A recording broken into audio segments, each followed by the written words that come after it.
The envelope arrived on a Tuesday morning, cream-colored with my son Richard's law firm logo embossed in the corner. I held it near the kitchen window where morning light slanted across the counter, my fingers tracing the raised lettering before I broke the seal. Inside, a single airline ticket printed on heavy cardstock, Boston to San Diego, departing in 3 days. One way, no return. My chest tightened as I read the attached note in Richard's careful handwriting. Mom, you've been through so much since Dad passed. This trip is my gift to you, a chance to finally relax by the ocean like you always dreamed. Don't worry about anything here. Just go and let yourself heal. The words looked generous on paper, but after raising 3 children and 37 years of marriage teaching me to read between lines, I felt something cold settle in my stomach. If you've ever received a gift that felt more like a goodbye, drop your city in the comments below. I needed to understand what this ticket really meant. Richard called that evening while I stood at the stove stirring pasta sauce my mother taught me to make 62 years ago when I was 7. His voice came through the speaker with that measured tone he used in court, the one that made juries trust him. You got the ticket, right? I wanted to surprise you. Sarah and I talked it over, and we think this is exactly what you need right now. The house will be fine. We'll check on it weekly. I turned down the burner, watching tomato bubbles slow their rhythm. It's one way, Richard. Why not round trip? The pause stretched 3 heartbeats too long. More flexible that way, Mom. Stay as long as you want. Weeks, months even. You deserve it after everything. But his voice had that tight quality, like vocal cords pulled taut over something unspoken. I'd heard that same tone 20 years ago when he'd called to say he was leaving his first wife. What about the house? I asked, keeping my voice steady. That's actually something we should discuss, Richard said. And there it was, the real conversation emerging from beneath the gift wrapping. You know it's getting hard for you to maintain such a big property. The yard alone is over half an acre. Dad handled all that. And now, well, you're 71, Mom. Sarah and I were thinking you could sell it while you're in San Diego. We'd handle everything, power of attorney. You wouldn't have to deal with any stress. My hand gripped the wooden spoon so hard my knuckles went white. The sauce needed attention, but I couldn't look away from the phone on the counter. This house held 43 years of memories. Every room painted by hands, my husband and I held together. The kitchen where I taught all 3 children to crack eggs. The bedroom where we watched snowfall on Christmas mornings. The basement workshop still smelling of sawdust and James's aftershave. Richard wanted me gone so he could sell my life. I'm not ready to discuss that, I managed. Mom, be reasonable. The market's strong right now. We could get $875,000, maybe more. That money could fund your retirement for decades in a nice assisted living facility near us. Sarah found one with an ocean view. You'd love it. Assisted living. The words landed like stones in still water, ripples spreading outward to drown everything I'd built. I was 71, not 91. I still drove, gardened, volunteered at the library twice weekly. My mind stayed sharp enough to finish crossword puzzles in ink and remember every grandchild's birthday without a calendar reminder. But in Richard's voice, I heard the future he'd already written for me. A small room with someone else's furniture, meals at scheduled times, activities directed by strangers half my age. I need to think, I said, my voice barely above a whisper. The trip is in 3 days. I'll call you tomorrow. I hung up before he could protest, before his lawyer voice could construct more arguments I'd struggled to dismantle. That night I sat in James's leather chair, the one that still held the impression of his shape after 2 years. The reading lamp cast shadows across walls covered with family photos spanning 5 decades. Richard at 7, gap-toothed and proud with his first baseball trophy. Amanda at 12, braces glinting, holding her science fair medal. Michael at 16, graduation gown slightly crooked, eyes full of plans. All 3 children had grown, moved away, built lives in different cities with different priorities. But this house remained mine. The only constant after James's sudden heart attack left me a widow at 69. I pulled out the leather document folder James kept in his desk, the one labeled Important Papers in his blocky handwriting. Inside, our will, last updated 5 months before his death. Everything split equally among Richard, Amanda, and Michael. The house to me until my death, then divided. Fair, clean, simple. James had been an accountant, a man who believed in clear numbers and balanced columns. But James never anticipated this, his oldest son arriving with airplane tickets and assisted living brochures. I read through the will again, my finger tracing lines of legal language neither of us fully understood when we'd signed it. Everything felt suddenly precarious, like standing on ice that looked solid until you noticed the cracks spreading beneath your feet. The ticket sat on the coffee table where I'd left it, cream cardstock catching lamplight. San Diego sounded beautiful. I'd never seen the Pacific Ocean, never walked beaches where waves rolled in from thousands of miles away. James always promised we'd go when he retired, but retirement came with a casket instead of plane tickets, and now Richard offered his version with strings I couldn't quite see. I needed advice, someone who understood families and wills and what happened when love got tangled with inheritance. My sister Janet, living 3 hours north, had always been the practical one. I'd call her in the morning when my thoughts felt less like storm clouds. Sleep came in fragments that night, interrupted by dreams of packing suitcases that never stayed closed. Morning arrived with gray November light filtering through curtains James and I picked out 20 years ago. I made coffee in the percolator he'd given me on our 30th anniversary, listening to it bubble and hiss like it had every morning since. The sound felt sacred, a ritual connecting me to the man who'd understood me better than anyone. At 7 o'clock, I called Janet. She answered on the second ring, her voice already awake and alert. "Lucy? You're up early. What's wrong?" I told her everything, the ticket, Richard's words, the assisted living facility with ocean views. Janet listened without interrupting, a skill she'd perfected raising 4 children through various crises. When I finished, silence stretched between us for 5 seconds before she spoke. "That calculating son of a bitch. Sorry, Lucy, but Richard's trying to push you out of your own house. Don't go on that trip." "But maybe he's right," I said, hating how small my voice sounded. "The house is big. The yard does need work. Maybe I'm being selfish holding on to it when I could sell and make everyone's inheritance larger." Janet's sharp exhale came through clearly. "Listen to yourself. You're 71, not dead. You're healthy, sharp, capable. James left that house to you, not to Richard's real estate ambitions. If you get on that plane, if you sign any papers giving Richard power of attorney, you might never come back. Not because you don't want to, but because you won't be able to." Her words crystallized something I'd felt, but couldn't articulate. Richard wasn't giving me a gift. He was removing an obstacle. "What should I do?" I asked.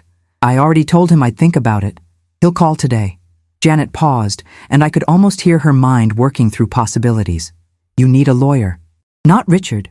Someone independent who can protect your interests." "I don't know any lawyers except Richard and his partners," I said, feeling helpless and hating it. "Wait. There's Carol Henderson. Remember her? She moved back to Boston last year after her husband died. She practiced estate law for 30 years in Chicago. I have her number. Let me call her. Explain the situation. She'll talk to you." Relief flooded through me so suddenly I had to sit down. "Thank you. God, Janet, thank you." We talked for another 20 minutes, about her grandchildren and the weather and normal things that felt like solid ground beneath my feet. After we hung up, I sat in the kitchen watching birds fight over the feeder James installed our first spring in this house. Cardinals and blue jays, their colors bright against gray November sky. This view, this kitchen, this life, all of it mine. Richard called at 10 o'clock, his voice cheerful and insistent. "So, have you thought about it? The trip? The house sale? Everything? We could list it next week." "I've thought about it," I said, my voice steadier than I felt. "I'm not signing any power of attorney, Richard, and I'm not discussing selling the house right now. If I take the trip, and that's still if, I'll handle my own affairs when I return." The silence on his end felt dangerous, like the moment before thunder follows lightning. When he spoke again, the courtroom voice had vanished, replaced by something harder. "Mom, I'm trying to help you. We all are. You can't manage that house alone. You're going to fall, or forget to pay bills, or something worse. We're thinking about your safety." The "we" felt like a weapon, suggesting conspiracies I couldn't see. "Who's we, Richard? Have you talked to Amanda and Michael about this?" Another pause. We've discussed your situation. Everyone agrees you need support. The evasion told me everything. He'd pitched his plan to his siblings but hadn't secured their agreement. Classic Richard, presenting assumptions as facts. I want to talk to them myself. That's fine. But Mom, the market won't wait forever. Interest rates are rising. If we don't act now, I interrupted, something I rarely did with my oldest son. I said no, Richard. Not now.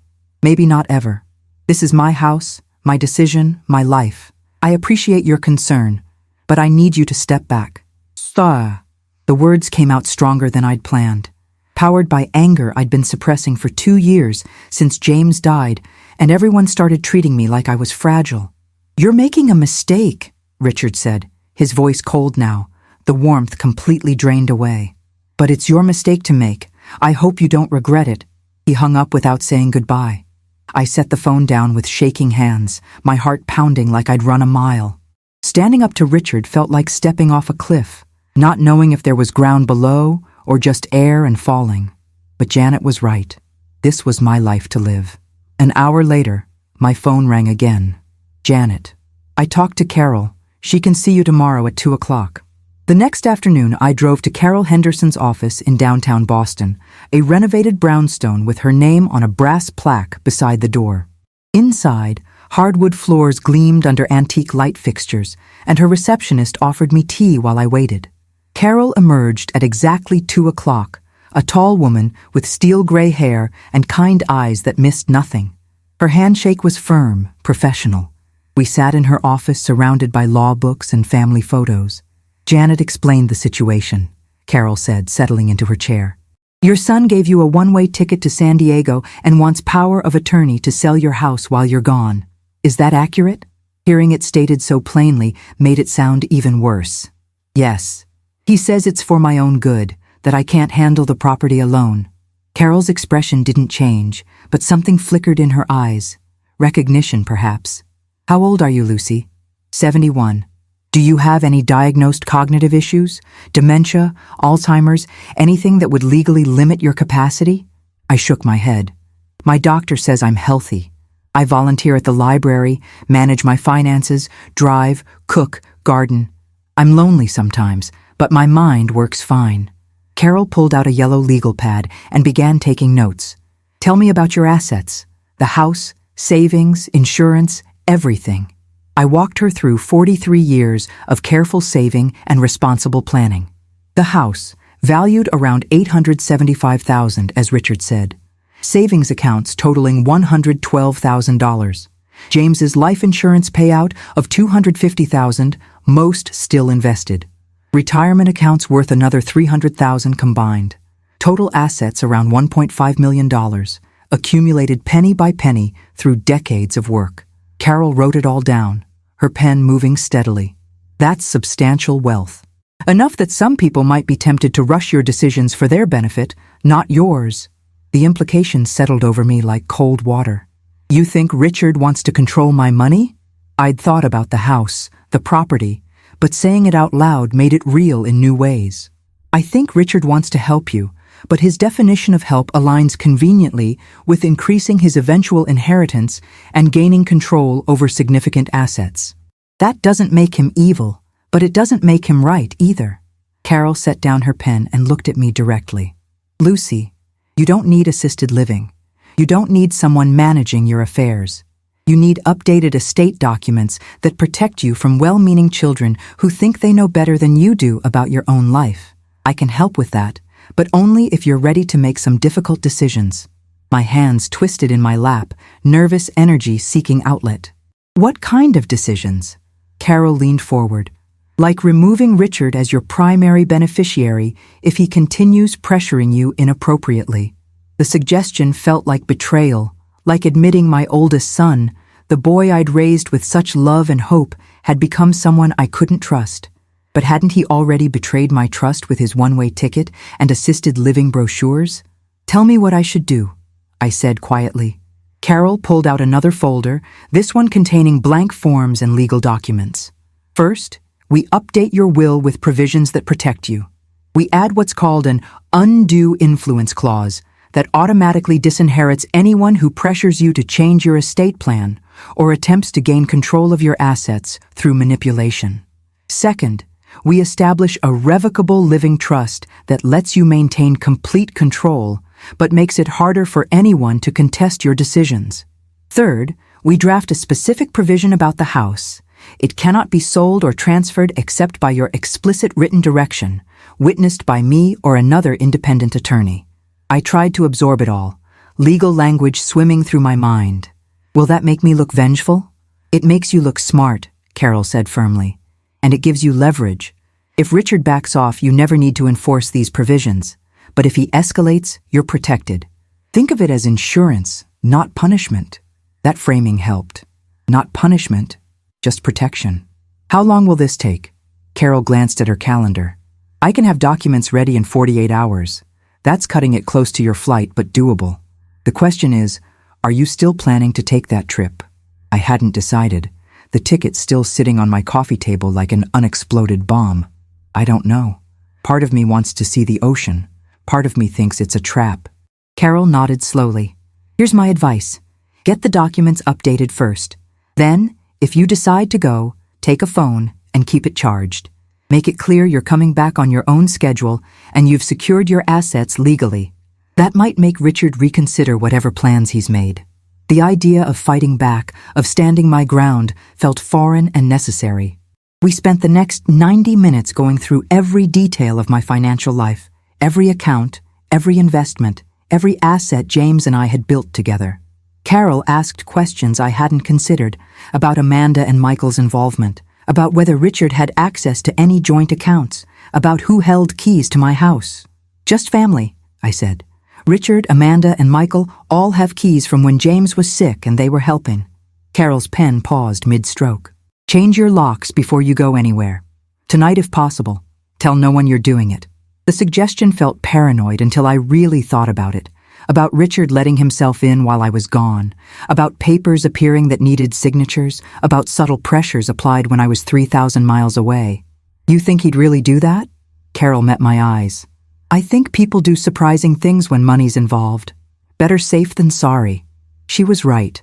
I called a locksmith from her office, scheduled him for 6 o'clock that evening. By 4:30, I walked out of Carol's office with temporary documents and a plan to return in 2 days for signing the final paperwork. My phone buzzed as I reached my car. A text from Amanda, my middle child, the daughter who'd always been the peacemaker. Mom, Richard told me you're refusing to be reasonable about the house. Can we talk? I stared at the screen, at words chosen carefully to make me feel like the problem. Not, Richard told me his plan, or, what's going on with you and Richard? But you're refusing to be reasonable. He'd already framed the narrative, positioned himself as the concerned son and me as the stubborn mother. I didn't respond, not yet. I needed time to think, to figure out how to talk to Amanda and Michael without falling into Richard's carefully constructed story. The locksmith arrived exactly at 6, a weathered man in his 50s who asked no questions when I said I wanted all exterior locks changed, including the garage. He worked efficiently while I made tea. By 8 o'clock, I had new keys on a ring, 5 copies total, all stored in my purse. The house felt different now, more secure, like armor settling into place. I called Janet to update her. Good, she said when I told her about Carol and the locks. Now call Amanda and Michael. Tell them your side before Richard poisons the well completely. I dialed Amanda first. She answered immediately, her voice tight with concern. Mom, what's going on? Richard says you're acting irrationally, refusing help, making decisions that could hurt you financially. I took a breath, steady and deep. Amanda, sweetie, did Richard tell you he wants me to sign power of attorney so he can sell the house while I'm in San Diego on a one-way ticket? Did he mention the assisted living facility he picked out without asking me? Silence on the line, the kind that meant I'd introduced information that didn't match the story she'd received. He said you needed help managing the property, that you were overwhelmed. I'm not overwhelmed. I'm 71 and capable. Your father left me this house. I'm not ready to sell it, and I'm definitely not ready to let Richard make that decision for me. I kept my voice calm, factual, letting the truth speak for itself. Amanda exhaled slowly. He didn't tell me about the one-way ticket, or power of attorney. He said you needed support, that we should all help you transition to something more manageable. The word transition stuck out, corporate language for pushing someone out. Did he talk to you about specifics? Numbers, timelines, facilities? Another pause. No, just that you were struggling and he was helping. Classic Richard, painting broad strokes, keeping details vague so everyone filled in blanks with assumptions. I'm getting my legal affairs updated with an independent attorney.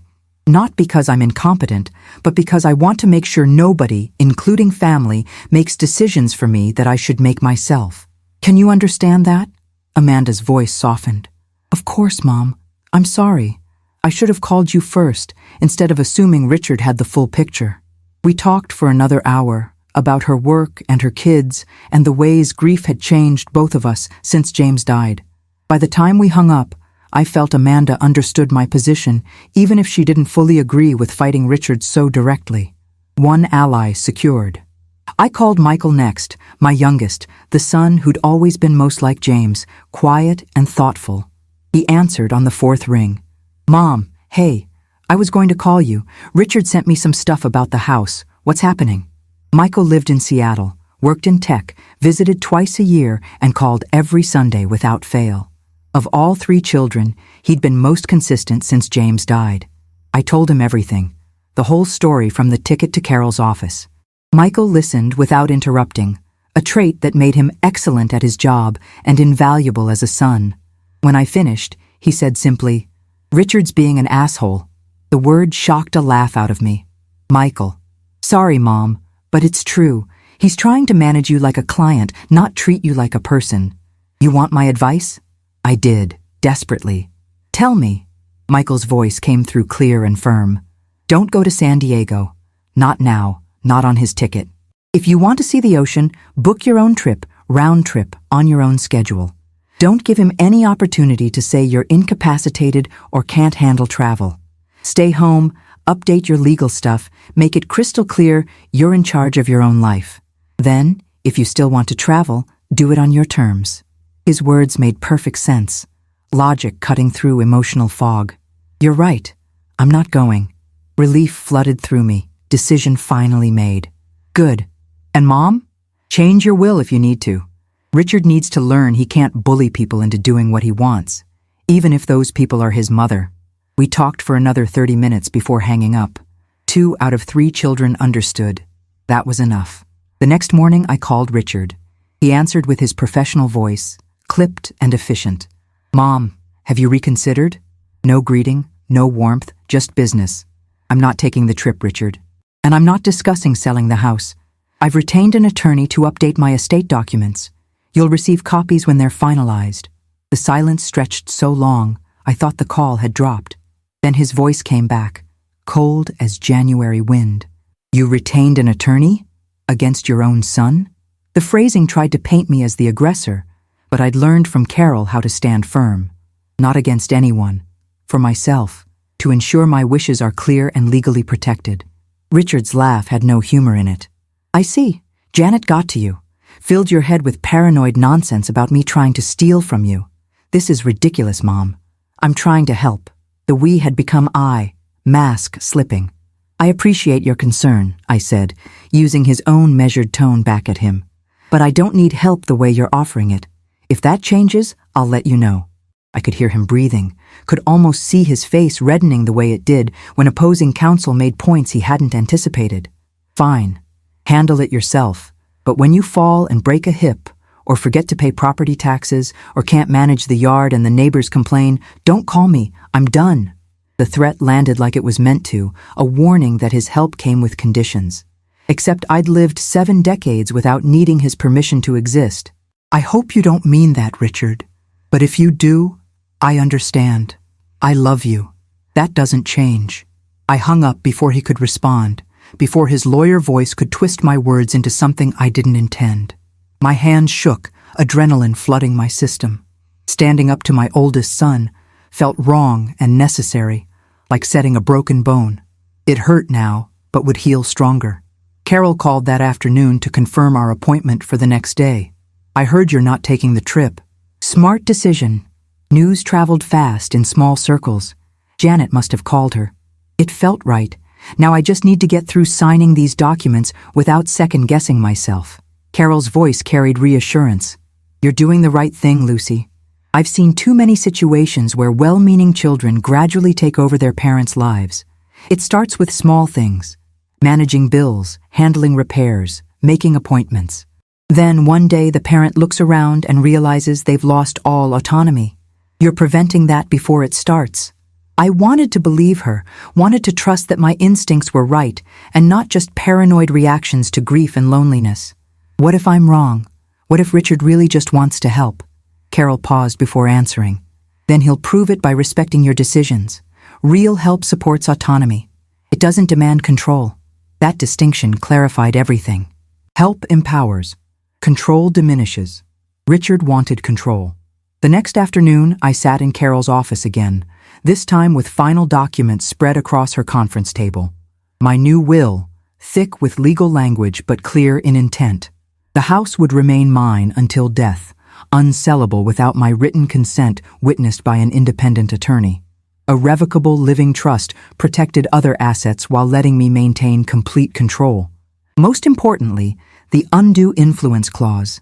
Any beneficiary who attempted to manipulate, coerce, or pressure me regarding estate decisions would be automatically disinherited, their share divided among remaining beneficiaries. Carol pointed to signature lines with her pen. This clause here specifically addresses situations like yours. If Richard continues pressuring you about the house or tries to gain power of attorney through manipulation, he loses his inheritance. It's self-enforcing. The pressure itself triggers the penalty. I stared at the words, black ink on white paper, legal protection wrapped in formal language. What if he never knows about this clause unless he actually does something wrong? That's your choice, Carol said. You can tell all 3 children now, make it clear the rules have changed.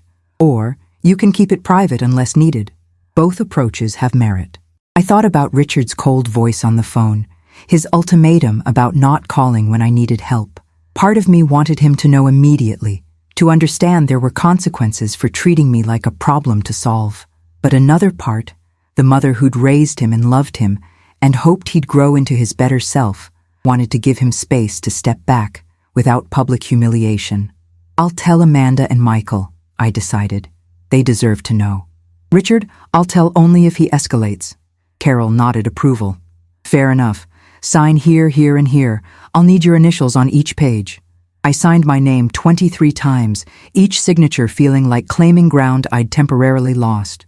Lucy Margaret Walsh, clear and firm, the same signature I'd used for 71 years through marriage and motherhood and widowhood. By 4 o'clock, everything was filed, copied, notarized. Carol handed me a leather folder containing my copies. Keep this somewhere safe. Not in the house if you're worried about Richard having access. Maybe a safe deposit box at your bank. I hadn't thought of that, hadn't considered Richard might search for documents. You think he'd do that? Carol's expression stayed neutral. I think people surprise us when they feel entitled to something they don't have. Better to be cautious. She was right. I stopped at my bank on the way home, arranged a safe deposit box, stored the documents inside a metal drawer smaller than a shoebox, but more secure than anything at home. The key went on my key ring next to the new house keys, small pieces of metal that represented autonomy and protection. That evening, I called Amanda and Michael separately, told them about the new will and the undue influence clause. Amanda listened quietly, then said, I understand why you did it. Richard pushed too hard. Michael's response was more direct. Good. He needed boundaries. Maybe this will teach him. Neither seemed upset about the clause, maybe because neither planned to pressure me about anything. They'd always let me live my own life, called regularly, but didn't try to manage me. Richard was the oldest, the one who thought responsibility meant control. I slept better that night than I had in weeks, the kind of deep sleep that came with decisions made and paths chosen. The one-way ticket sat in my desk drawer, unused, a reminder of roads not taken. November rolled into December with cold rain and early darkness. I volunteered at the library, had lunch with Janet twice, attended a watercolor class at the community center. Life continued. My life, lived on my terms in my house. Richard didn't call. The silence felt pointed, deliberate, a withdrawal of attention meant to make me miss him enough to apologize. I didn't. Christmas approached with its usual demands. Amanda invited me to spend the holiday in Connecticut with her family. Michael planned to visit for 3 days after Christmas. Neither mentioned Richard, and I didn't ask. The absence felt like a missing tooth, tongue constantly finding the gap. But I'd survived James's death. I could survive Richard's anger. On December 18th, a letter arrived, cream-colored envelope similar to the one that had held the ticket. No return address, but I recognized Richard's law firm logo on the flap. Inside, a single sheet of letterhead. Dear Mother, it has come to my attention through legal channels that you've updated your estate documents without family consultation. While this is certainly your right, I feel it represents a breakdown in trust and communication that concerns me deeply. The undue influence clause specifically suggests you believe your own children would manipulate you, which I find both hurtful and insulting. If this is truly how you view our relationship, perhaps distance would be beneficial for both of us. Consider this letter formal notice that I am stepping back from involvement in your affairs as you seem to prefer. Sarah and I will not attend Christmas gatherings this year. Respectfully, Richard Walsh, Esquire. The formality of it, the signature with Esquire appended like a weapon, made it clear this wasn't a son writing to his mother, but an attorney establishing a record. I read it 3 times, looking for warmth or affection or any sign of the boy who'd once brought me flowers from the neighbor's garden and cried when his goldfish died. Nothing. Just cold professional distance wrapped in wounded dignity. I called Carol immediately. He sent me a letter, very formal, talking about stepping back, missing Christmas. Is this normal? Carol asked me to read it aloud. When I finished, she said, he's creating a paper trail. He thinks you're incompetent, and he's documenting his position. Keep that letter. It might be useful if he ever challenges your capacity. The idea that my own son might try to have me declared incompetent felt like science fiction, too absurd to be real. But Carol's voice carried no surprise, just steady professionalism. What should I do? I asked. Nothing, Carol said firmly. Don't respond. Don't try to reconcile. Let him sit with his choices. You didn't do anything wrong. You protected yourself, which is smart and necessary.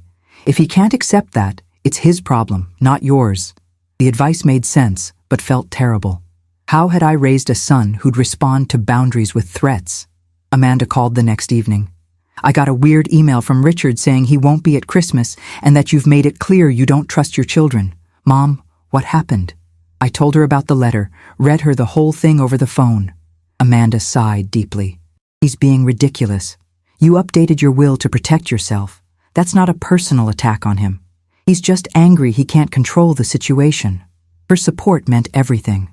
Will you still come for Christmas? I asked, suddenly worried Richard had poisoned her against me, despite our earlier conversations. Of course, and I'm bringing extra wine because we'll need it to toast your independence. She made me laugh, broke the tension that had been building in my chest. Christmas came with snow that made the world look clean and new. Amanda arrived with her husband and 2 teenage children on December 23rd. Michael flew in from Seattle on Christmas Eve morning. We cooked together, played board games, watched old movies James had loved. Richard's absence hung over everything like a ghost, present through his deliberate lack of presence. On Christmas morning, opening gifts in the living room surrounded by people I loved, I felt both grateful and heartbroken. This was my family, smaller now without Richard and Sarah and their children. But it was real, based on mutual respect instead of manipulation. Michael gave me a round-trip ticket to Seattle, dates flexible. Come visit when you're ready, he said. See the real Pacific Northwest. We'll go hiking, visit islands, eat too much salmon. The gift felt like healing, travel offered without strings or hidden agendas. Amanda gave me a new cell phone, upgraded from my old flip phone to a smartphone. So we can video chat, she explained patiently. And so I can show you how to take photos and text. Welcome to the modern world, Mom. I protested I didn't need it, but secretly I was pleased, excited even to learn something new. After presents, while Amanda's husband and kids played with some gadget in the basement, the 3 of us sat in the kitchen drinking coffee. So, Michael said, getting straight to it like he always did. What happens with Richard? Is this permanent? I wrap my hands around my mug, feeling warmth seep into my palms. I don't know. I hope not. But I can't let him back in if he's going to keep trying to control my life. That clause in the will stays until I'm sure he respects my autonomy. Amanda nodded. He needs to apologize, not just for the trip, but for how he approached everything. Like you were a problem to solve instead of a person with preferences. Michael leaned back in his chair. He won't apologize. Not Richard. He's too proud, too convinced he's right. The assessment stung because it was accurate. Richard at 10, refusing to admit he'd broken his brother's toy. Richard at 16, arguing with his father about college choices until James finally just let him do what he wanted. Richard at 35, walking away from his first marriage because his wife dared to disagree with his career plans. My oldest son had never learned to say sorry. Then I guess we stay apart, I said quietly. I won't chase him. The door's open when he's ready to walk through it with respect instead of demands. We sat in silence for a moment. 3 people navigating the wreckage of family dynamics that had shattered under the weight of money and grief. January arrived with bitter cold and dark mornings. Amanda and Michael returned to their lives. I settled into winter routines. Library shifts, watercolor classes, long phone calls with Janet. The house felt bigger without holiday decorations, emptier without James's voice-filling rooms, with observations about weather and news. But it was mine. My space, my choices, my life. On January 27th, 2 months after that original ticket arrived, I received a call from an unfamiliar number. I almost didn't answer, but something made me pick up. Mrs. Walsh, this is Detective Sarah Brennan with the Boston Police Department. I'm calling regarding a complaint filed by your son, Richard Walsh. Do you have a few minutes to speak? My heart started pounding, mouth going dry. A complaint? About what? Detective Brennan's voice remained professional, neutral. Mr. Walsh has expressed concern about your welfare. He claims you've been displaying signs of cognitive decline, making irrational decisions, and may be under undue influence from relatives attempting to manipulate your estate. He's requested a wellness check and possible evaluation of your capacity. The words felt like punches, each one landing with precision, calculated to destroy. Richard had gone to the police. Weaponized law enforcement against his own mother because I wouldn't surrender control of my life. Detective Brennan, I'm 71 years old, cognitively sound, and manage my own affairs independently. I volunteer at the library, drive, cook, maintain my home, and make my own medical and financial decisions. My son is angry because I refused to give him power of attorney to sell my house while I traveled on a one-way ticket he purchased. Would you like my attorney's contact information? My voice came out steadier than I felt, years of teaching kindergarten giving me authority, even when fear threatened to overwhelm. Detective Brennan paused. That's quite different from what Mr. Walsh described. He indicated you were isolated, possibly being financially exploited by your sister. The accusation expanded, now including Janet. Richard wasn't just attacking me, but everyone who'd supported my autonomy. My sister lives 3 hours away. She helped me find an attorney when my son tried pressuring me into decisions I wasn't comfortable making. That's support, not exploitation. I could hear Detective Brennan typing. Mrs. Walsh, I need to complete this wellness check as required. Would you be available for a brief home visit tomorrow? I'll need to observe you in your environment and ask some basic questions. It's purely procedural. The idea of police in my home, evaluating whether I was competent to live my own life, felt invasive and humiliating. But refusing would only support Richard's narrative. Tomorrow at 10 o'clock works. Should I have my attorney present? Another pause. That's your right, though it's not necessary for a standard wellness check. This is informal, just verification that you're safe and capable. I gave her my address, confirmed the time, hung up with hands shaking so badly I had to set the phone down carefully to avoid dropping it. Richard had escalated beyond family conflict into legal intervention, trying to use state authority to force the outcome he wanted. I called Carol immediately. She answered on the second ring. Lucy, what's wrong? I explained about Detective Brennan, the wellness check, Richard's claims about cognitive decline and undue influence. Carol's response was swift and certain. I'll be there tomorrow at 9:45. Don't let them in without me present. This is more serious than family drama. If Richard can convince authorities you're incompetent, he can petition for guardianship. That would give him legal control over your finances, property, medical decisions, everything. The scenario she described was my worst nightmare made real. Losing autonomy, not through my own decline, but through someone else's legal maneuvering. Can he really do that? I'm healthy.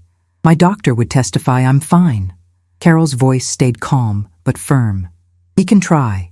And the process itself is damaging even if he doesn't succeed.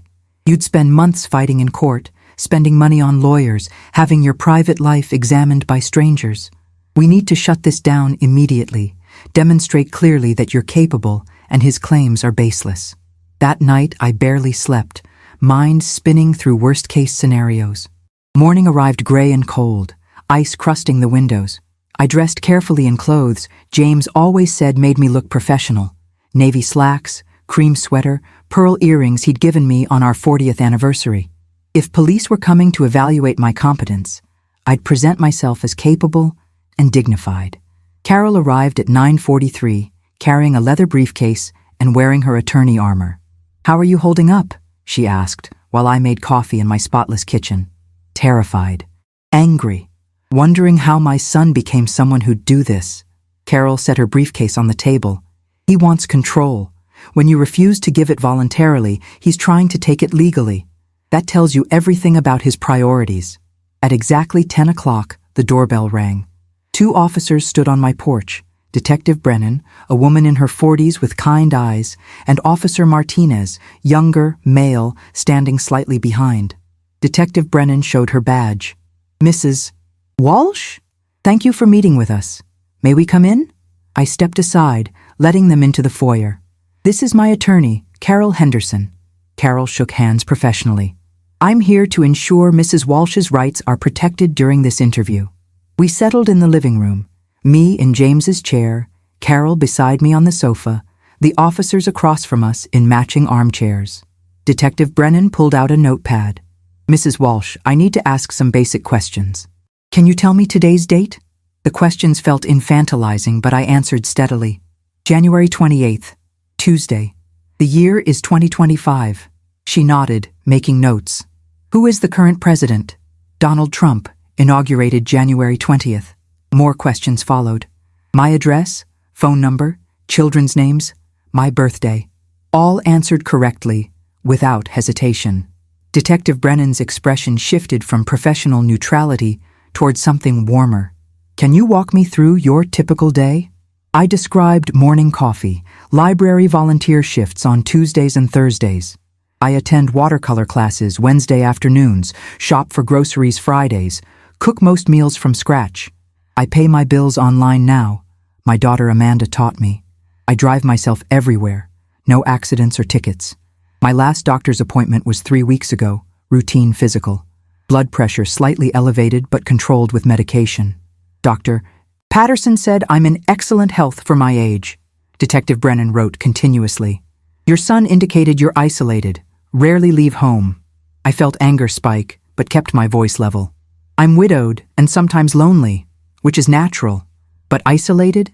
No. I see family, friends from church, library patrons. Janet visits monthly. I video chat with my grandchildren weekly now that Amanda set up my new phone. I pulled out the smartphone, showed her recent messages from Michael, photos Amanda had sent of her kids. Evidence of connection, of engagement with the world. Mr. Walsh also suggested your sister might be manipulating your finances. Can you explain your financial situation? Carol interjected smoothly. Detective, Mrs. Walsh's financial records are available for review with proper authorization. She manages accounts totaling approximately $1.5 million, all acquired through legitimate means during her marriage. She has no debt, pays all obligations on time, and makes investment decisions with guidance from her financial advisor at Merrill Lynch. Detective Brennan looked at me. Is that accurate? I nodded. My husband was an accountant. He taught me careful money management. After he died, I continued working with our advisor, Tom Reynolds. I can provide his contact information if needed. Officer Martinez spoke for the first time. Ma'am, why do you think your son filed this complaint? The question felt like a trap, but I answered honestly. Because I refused to let him sell my house while I was traveling. He gave me a one-way ticket to San Diego, wanted power of attorney to handle the sale while I was gone. I said no. I updated my will with protections against anyone pressuring me about estate decisions. He's angry about losing control. I watched their faces, trying to gauge reactions. Detective Brennan closed her notepad. Mrs. Walsh, I've seen many wellness checks. You're clearly competent, engaged, and managing your life effectively. Your son's concerns appear unfounded. I'll file my report stating no intervention is necessary. Relief flooded through me so suddenly I felt dizzy. Thank you. What happens now? Detective Brennan stood, Officer Martinez following her lead. The complaint is closed. If Mr. Walsh has ongoing concerns, he'd need to pursue them through family court, not law enforcement. That's outside our jurisdiction. She handed me her card. If you experience harassment or threats, call me directly. Sometimes family disputes escalate. You deserve to feel safe in your home. Carol walked them to the door, exchanged a few quiet words I couldn't hear. When she returned, her expression mixed satisfaction with concern. That went well. But Lucy, Richard won't stop here. He's invested now. Expect him to try other angles. The prediction felt accurate and terrifying. What other angles? Carol sat down heavily. He could file for emergency guardianship, claiming you're in immediate danger. That would trigger a court hearing. Or he might try to have you involuntarily evaluated for competency. Some states allow family members to petition for that. Massachusetts requires credible evidence, which he doesn't have. But the process itself is traumatic. I felt exhausted suddenly, bone-deep tired of fighting my own child. How do I stop him? Carol pulled documents from her briefcase. We go on offense. We get statements from your doctor, your financial advisor, the library director, anyone who can testify to your competence. We compile evidence that Richard's accusations are retaliatory because you wouldn't give him control. If he files for guardianship, we're ready with overwhelming proof he's wrong. The strategy made sense, but required energy I wasn't sure I had. How much will this cost? Carol's expression softened. My retainer is $5,000. If it goes to court, potentially $20,000 to $30,000 more. I know that's substantial. It was substantial. Months of careful budgeting wiped out defending my right to exist autonomously. But what choice did I have? Do it. Whatever it takes. Carol nodded. I'll start gathering statements this week. In the meantime, document everything. Every call, text, interaction with Richard, dates, times, what was said. If he shows up at your house, don't let him in. If he calls, don't answer. Let it go to voicemail. We're building a case that he's harassing you, not helping you. I walked her to the door, watched her drive away, then stood in my empty house, feeling like a stranger in my own life. This was supposed to be retirement, golden years, time to travel and enjoy grandchildren and pursue hobbies without pressure. Instead, I was documenting interactions with my son like he was a criminal suspect. That evening, Janet called. I heard about the police visit. Amanda called me. She's furious at Richard. News traveled fast in family networks. It went okay. They confirmed I'm competent. Of course you are. But Lucy, this is scary. Richard's trying to have you declared incompetent so he can control your money. That's not normal family concern. That's financial abuse.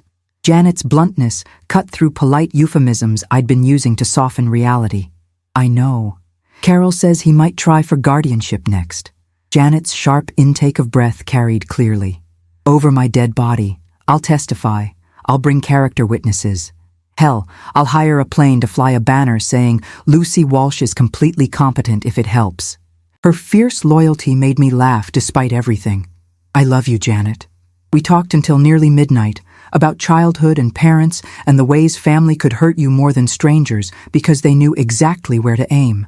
February brought Valentine's Day with its painful reminders of 43 years of cards from James. I bought myself flowers, red roses because they'd always been his choice, arranged them in the crystal vase we'd received as a wedding gift. The house felt quiet in ways that went beyond sound, James's absence still a daily wound that wouldn't quite heal. But I was managing. More than managing, actually living. I'd started attending a grief support group at church, meeting other widows and widowers, navigating similar landscapes of loss. One woman, Patricia, had lost her husband 6 months before James died.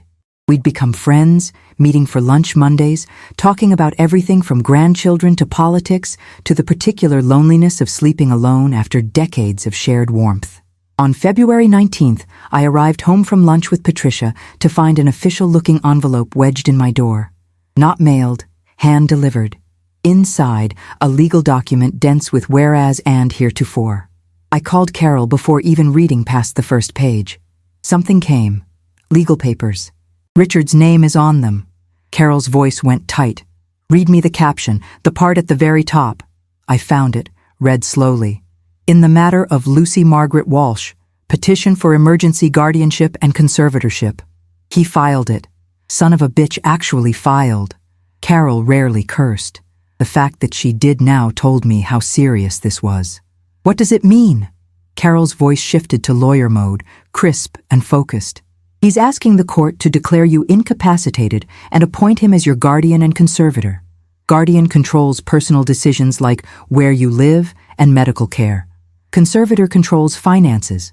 Together they give him complete power over your life. There's a hearing scheduled in 9 days, March 1st. That's unusually fast, which means he claimed emergency circumstances. I felt my legs go weak, had to sit down on the stairs. Can he win?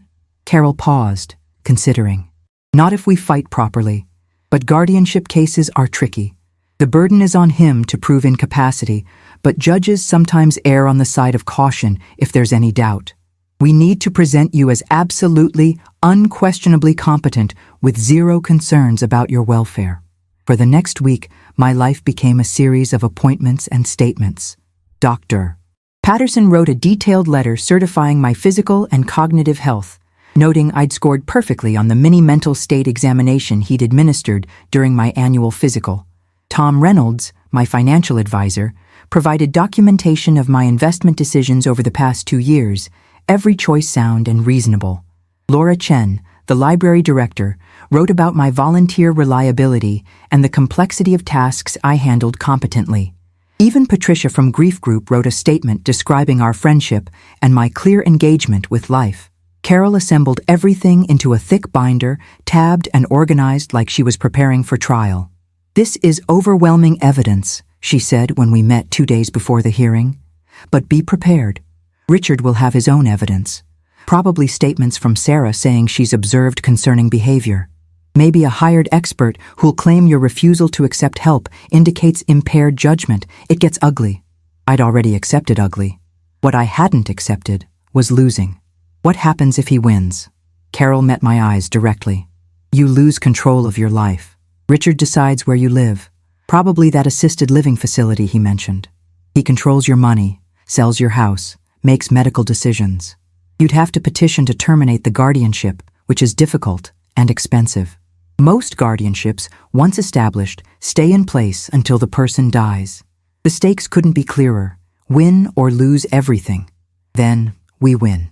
The hearing took place in Suffolk County Probate Court on a gray March morning threatening snow.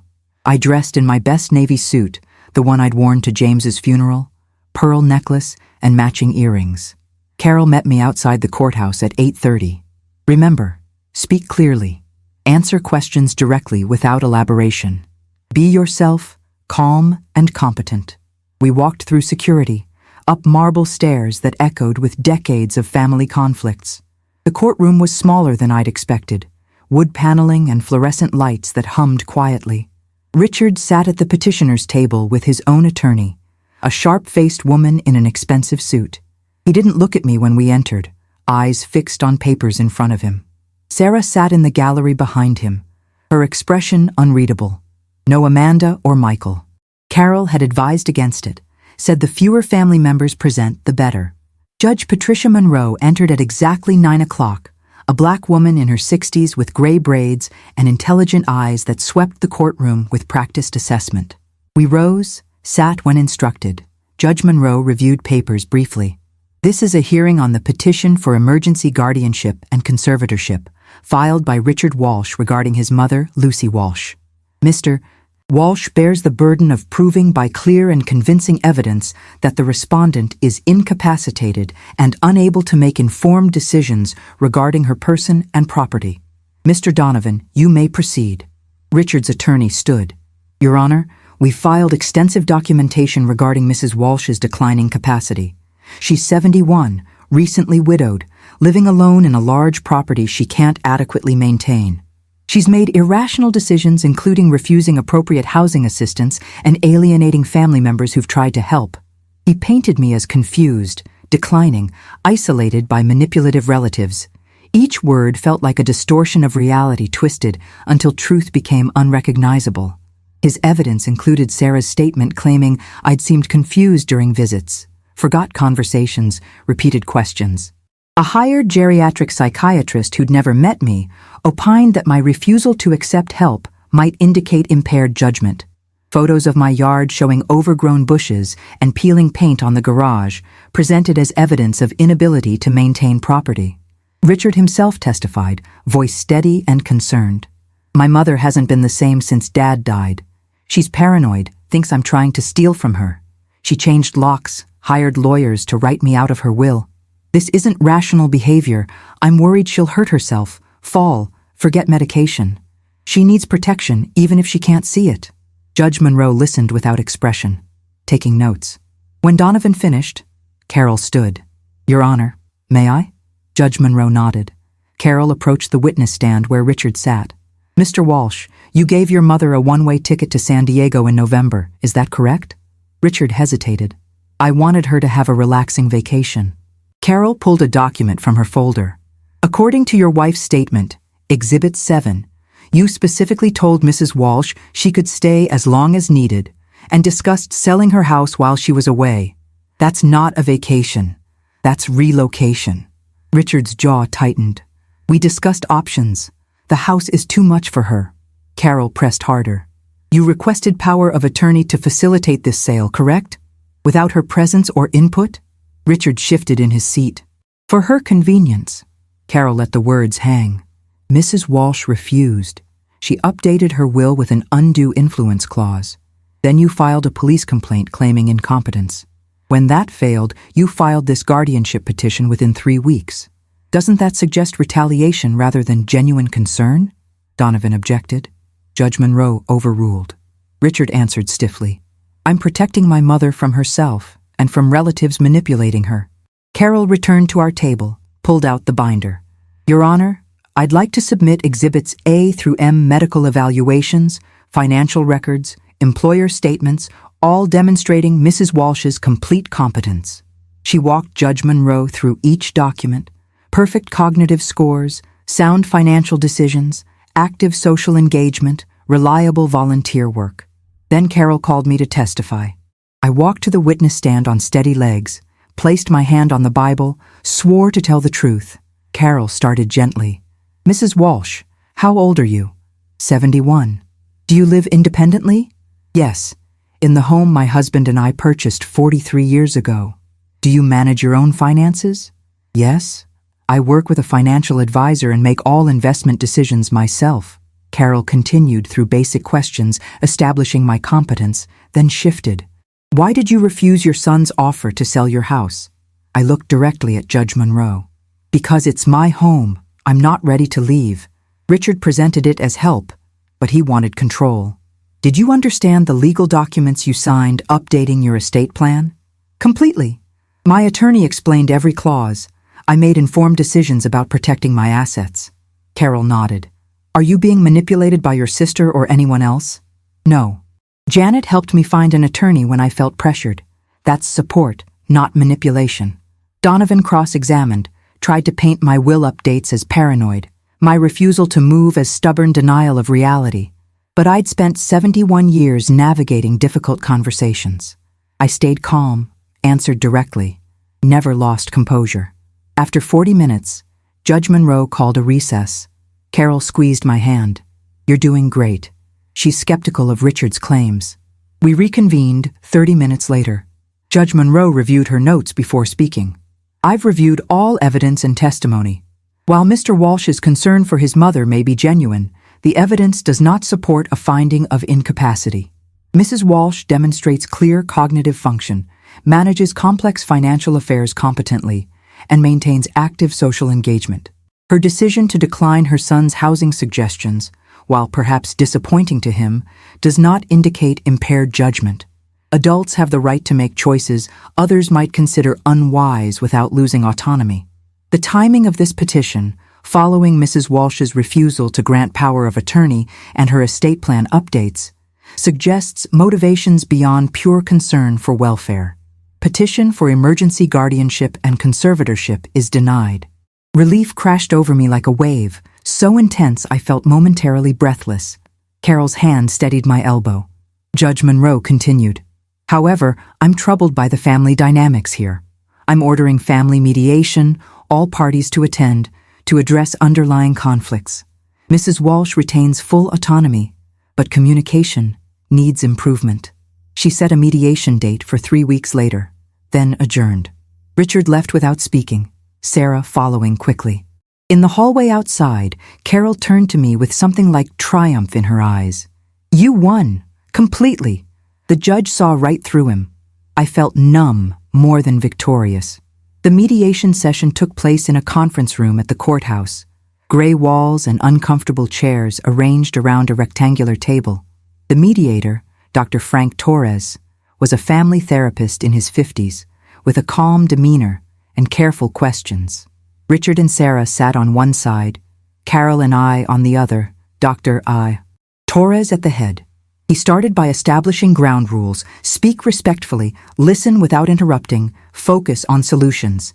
Then he asked each person to describe their perspective. Richard spoke first, voice controlled. I love my mother.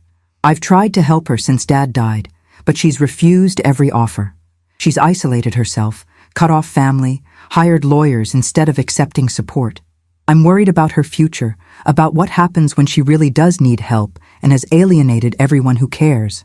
Sarah nodded agreement throughout. Dr. Torres turned to me. Mrs. Walsh? I chose words carefully. I appreciate Richard's concern, but his help came with conditions. Give up my house, move where he chose, surrender financial control. I'm not ready for that. I'm healthy, capable, living independently.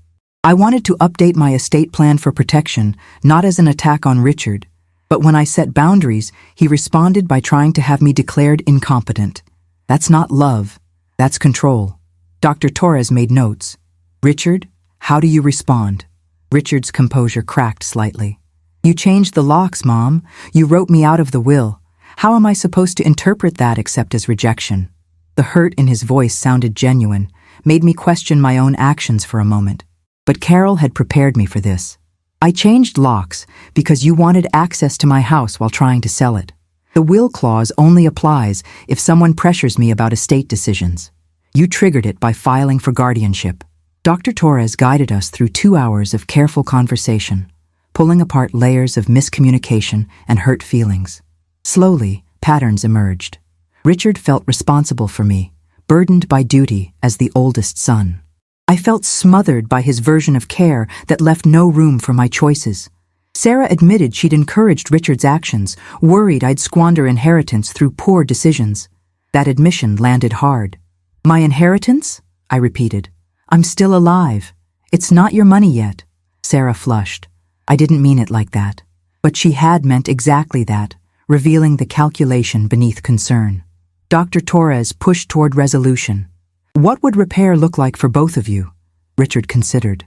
I need to know Mom's okay, that she has a plan if her health declines, that she's not making decisions that will hurt her. I took a breath. I'm willing to share my healthcare directive. I've appointed Amanda as my medical power of attorney if I'm ever unable to decide for myself. Michael is secondary. You're tertiary, Richard, because I can't trust you won't use that power to force decisions I don't want. For finances, my attorney and financial advisor have clear instructions. Everything's documented legally. Richard absorbed this. So you've planned everything without including me. The wounded pride was visible, real. I included you by making you tertiary, but you broke my trust. Rebuilding takes time and different behavior, Dr. Torres interjected. Richard, Can you accept your mother's right to make these choices even if you disagree? Long silence. Richard stared at the table. Finally, quietly, I can try. It wasn't a full apology, wasn't acknowledgement that he'd been wrong. But it was a crack in the wall, possibility seeping through. Dr. Torres assigned homework. Richard would not discuss my housing or finances unless I raised topics. I would provide quarterly updates on my health and well-being. We'd attempt monthly phone calls without agenda, just family connection. Both parties would respect boundaries or return to mediation. We signed an agreement, formal and strange, dictating how a mother and son should interact. But necessary. Sometimes family needs structure when love alone isn't enough. Spring arrived with tentative warmth and daffodils pushing through soil in the garden James planted 15 years ago. I worked the flower beds on my knees, hands in dirt, pulling winter-dead leaves from emerging growth. Physical labor felt healing, connecting me to rhythms older than family drama. Richard called once in April, a stilted conversation about weather and Michael's new job. No mention of houses or wills. Progress, maybe. Amanda visited for Easter with her family, helped me plant tomatoes in the vegetable garden. Michael sent flowers for Mother's Day, called for an hour talking about Seattle and his work. Life settled into new patterns, different than before, but mine. In June, I finally used Michael's gift, the round-trip ticket to Seattle, dates I'd chosen myself. The flight felt symbolic, traveling on my terms, returning when I decided. Michael showed me the city, took me hiking in mountains that made Boston's hills look like gentle bumps. We ate salmon at Pike Place Market, rode ferries to islands, talked about James and grief and moving forward. On my last evening, standing on Michael's deck, watching sunset paint Puget Sound in orange and pink, I felt something shift inside. Peace, maybe. Acceptance that life continued even after loss, even after betrayal, even after the hardest fights. I returned to Boston with photos and stories, energy renewed. The house welcomed me back, familiar and beloved. This was mine. I'd fought for it, won it, kept it. Not just the physical structure, but the autonomy it represented. In July, I received a letter from Richard, actual handwritten letter, not typed legal document. The change felt significant. Dear Mom, it started, no formal address. I've been thinking about everything that happened. Dr. Torres suggested I write this. I'm not good at apologies. You know that, but I want to try. I was wrong about the guardianship. I was wrong about trying to force you to sell the house. I convinced myself I was protecting you, but really, I was trying to control things because Dad's death scared me. If you could become vulnerable, then so could I. Easier to focus on fixing your situation than dealing with my own fear. Sarah and I are in counseling now, learning a lot about our marriage, our motivations, why we approach things the way we do. I'm learning. I repeat Dad's patterns, solving problems by taking charge instead of listening. You were right to stop me. I don't know if I can ever make this up to you, but I want to try to be your son again, not your adversary. If you're willing to let me try. The grandkids miss you. I miss you. Love, Richard. I read it 3 times looking for manipulation or hidden agendas, found only what seemed like genuine remorse. Maybe not perfect, maybe still self-focused in places, but real. I called Carol. Richard sent an apology. What do I do? Carol's response was immediate. What do you want to do? Not what you should do, not what's strategic, but what does your heart want? I thought about Richard at 5, bringing me dandelions. Richard at 12, defending his younger siblings from neighborhood bullies. Richard at 25, calling every Sunday from law school to check in. My oldest son, flawed and controlling, but still mine. I want to try, I said, carefully, with boundaries. But I want to try. Carol's voice carried warmth. Then do it. You're allowed to forgive. Just keep your legal protections in place until trust is rebuilt. The will clause stays. That's non-negotiable. I called Richard that evening. He answered on the first ring. Mom? Just one word, but it carried hope and uncertainty. I got your letter. Thank you for writing it. His exhale was audible. I meant every word. I know I messed up badly. I don't expect instant forgiveness. But if you'd be willing to talk sometimes, maybe visit eventually, I'd like that. We talked for 45 minutes. Careful conversation, avoiding anything contentious. He told me about his kids, now teenagers I barely knew after 2 years of distance, about work and cases and things that didn't involve my competence or my house. When we hung up, I felt cautiously optimistic. Rebuilding would take time, maybe years, but it was possible. August brought my 72nd birthday. Amanda and Michael both called early. Richard called mid-morning with birthday wishes and an invitation. Sarah and I would like to visit next month if that's okay. Just a day trip, no agenda. The kids want to see their grandmother. The offer felt loaded with significance. Richard coming to my house, the house he'd tried to force me to sell, showing his children that their grandmother was capable and independent. I'd like that, I said. Let's plan for September 15th. The date gave me time to prepare emotionally, to steel myself against potential tension. But mostly I was glad. Family fractured, but maybe, slowly, healing. September 15th arrived sunny and warm. Last gasp of summer before fall's arrival. I baked James's favorite apple pie, set out photo albums, prepared the guest room in case they wanted to stay over. Richard, Sarah, and their 2 teenagers arrived at noon. The awkwardness was palpable at first, everyone careful with words and movements. But the kids, 15 and 17, remembered me from before everything broke. They hugged me, asked about the garden, wanted to see their dad's childhood room. Over lunch, conversation flowed more naturally. Richard looked around the kitchen, at walls I'd repainted last month, at new curtains Amanda helped me hang. The house looks great, Mom. You've done a lot. The acknowledgement meant everything. I'm managing fine, actually better than fine. I've got a routine, friends, activities. This is my home. Richard nodded slowly. I see that now. I'm sorry I couldn't see it before. After they left, hugs all around, tentative plans for Thanksgiving, I stood in my kitchen, feeling grateful. Not for the fight, not for the pain, but for the clarity it brought. I'd learned I was stronger than I'd believed, capable of standing alone when necessary. The will remained unchanged, the undue influence clause still in place. Insurance I hoped never to use, but kept ready. Carol had been right. Protection, not punishment. October arrived with brilliant foliage and cooling temperatures. I attended grief group, volunteered at the library, had lunch with Patricia. Life continued, ordinary and precious. On October 15th, I received an unexpected call from Richard. Mom, I need to tell you something. Sarah and I decided to update our own estate plan. We added a clause similar to yours, protecting against undue influence. Our lawyer explained how important it is to preserve autonomy, even from well-meaning family. I finally understand why you did it. The admission surprised me. That's good, Richard. It protects everyone. He paused. I'm also writing you back into my will. Not because I expect anything from you, but because you're my mother. What happened between us doesn't change that I want you included in my family's future. The gesture touched me deeply. Thank you. That means a lot. We talked for another hour, the easiest conversation we'd had in 2 years. When we hung up, I felt something close to contentment. Family was complicated, messy, capable of inflicting deep wounds, but also capable of healing if everyone chose growth over control.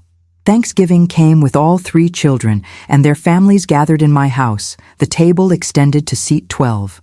Richard carved the turkey, Michael made his famous stuffing, Amanda orchestrated desserts. Sarah helped me in the kitchen, our relationship still tentative but warming. Over dinner, surrounded by noise and laughter and multiple conversations overlapping, I felt James's absence less acutely than usual. He would have loved this full table, this loud joy. As we cleared plates, Richard approached me quietly. Mom, I have something for you. He handed me an envelope. Inside, a round-trip ticket to Paris, dates for next spring. I remember Dad always wanted to take you to Paris. He talked about it all the time. I thought maybe you'd like to go. Amanda and Sarah want to come too.